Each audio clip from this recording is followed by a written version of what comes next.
Why is it that even when we are hurt and broken from a breakup, that we still want to do everything for them? I think that is the doing of grief.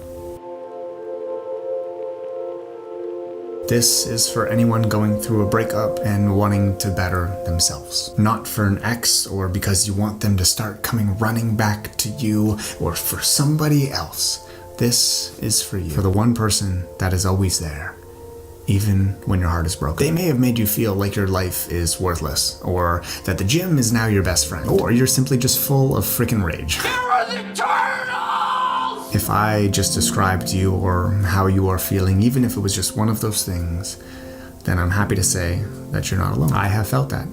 There's a bunch of people in the comments that have felt that. And grief isn't something that we only feel when we experience death. It can also be related to a relationship because someone that you once loved is now gone. Now, it doesn't mean that your life is now over, but it just means that you now have to learn how to live without them.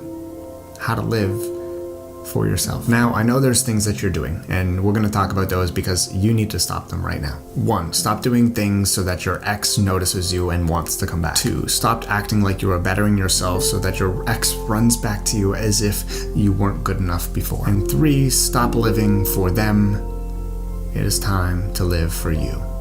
Let it go. Maybe there are people who have been through a breakup and they feel like they're good, but maybe you're not over them. So how do you tell that you aren't over your ex? 1, you start doing things with the intention of getting them to notice you. 2, you speak about them as if it is the present. 3, you are scared to do things because it may replace the memories that you have of them. And all of these things are valid, so if you just went through a breakup and you're not ready to move on, well then I have a video in the description for you. But if you're ready to move on, I hope this helps. You need to understand that you are not broken, even if you felt that way when they left you or you left them. Those problems that you had before your ex that magically disappeared when you got together, well, they were just simply disguised by someone else's problem. You ended up paying too much attention to them and started to become a fixer. And once their problems were resolved, you fell more and more into love as they moved on. But guess what?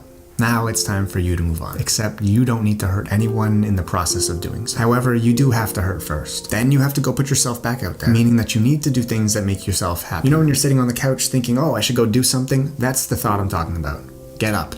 Go do it. It's time to do it for you. There's no one in your way. So how do we get to that point? 1, accept that the breakup happened. 2, understand that they weren't the one. There was no right person, wrong time. If it was the right person, it would be the right time. 3, if you don't have it already, get closure, even if it hurts more. And 4, learn to love yourself again. This isn't a one-day process to make the change, to be the you that you've always wanted to be. And don't ever for a second think about doing it for someone else, because you already went down that road and look at where we are now. This doesn't mean to stop loving or stop believing in love.